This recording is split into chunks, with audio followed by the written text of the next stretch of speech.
Tuhan, senang berjumpa pagi hari ini dalam sebuah renungan singkat lagi ya. Renungan pagi hari ini saya berjudul Bersahabat dengan Penderitaan.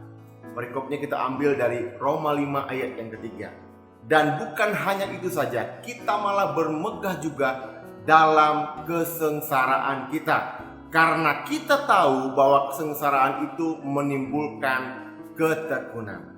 Nah, ayat sebelumnya Paulus menegaskan kembali, mengingatkan bahwa kita dibenarkan oleh iman, kita hidup dalam damai sejahtera dengan Allah oleh karena Tuhan kita Yesus Kristus. Ayat yang kedua, oleh Dia kita juga beroleh jalan masuk oleh iman kepada kasih karunia ini.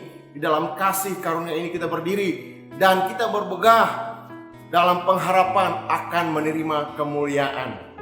Ketika berbicara mengenai surga, semua kita bersemangat. Surga begitu megah, surga begitu menarik, surga begitu menawan kita, sehingga kita memberikan hidup kita kepada Tuhan. Namun Paulus luar biasa ketika dia menyampaikan sebuah pengharapan yang luar biasa di dalam Tuhan, menyampaikan sebuah kepastian di dalam iman di dalam Kristus Yesus. Paulus kembali mengingatkan jemaat Roma, yuk bukan hanya bicara mengenai surga saja, namun selama kita hidup di muka bumi ini, selama kita hidup di dunia ini, sebelum kita terangkat ke surga ataupun nanti tubuh kita diubahkan dengan tubuh kemuliaan, kita masih tinggal di dunia. Yang mana yang namanya penderitaan itu, suka atau tidak suka, mau atau tidak mau, pasti datang menghampiri hidup manusia. Tidak peduli dia orang percaya atau tidak percaya. Namun puji nama Tuhan, Paulus menyampaikan bahwa ternyata penderitaan itu, atau yang dalam bahasa Paulus dalam pasal-pasal berikutnya itu adalah rasa bersalin. Kenapa Paulus menggunakan rasa bersalin? Karena penderitaan atau rasa bersalin ini menghasilkan sesuatu yang baik.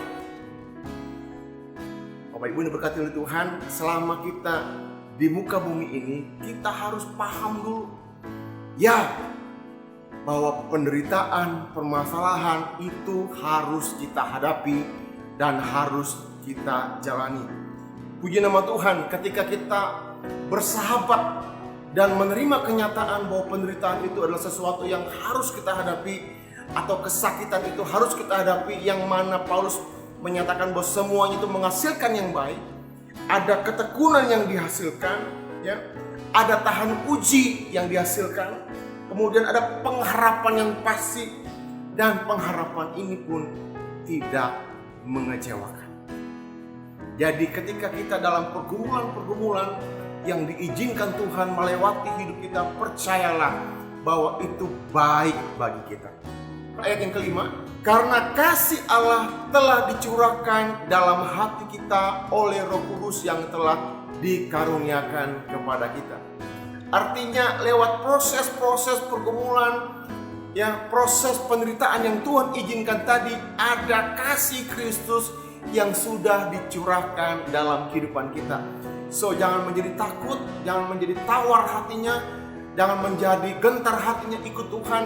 Tetap pelayanan, tetap sungguh-sungguh ikut Tuhan, tetap mengasihi suami, tetap mengasihi istri, tetap melakukan firman Tuhan, karena pengharapan itu tidak mengecewakan.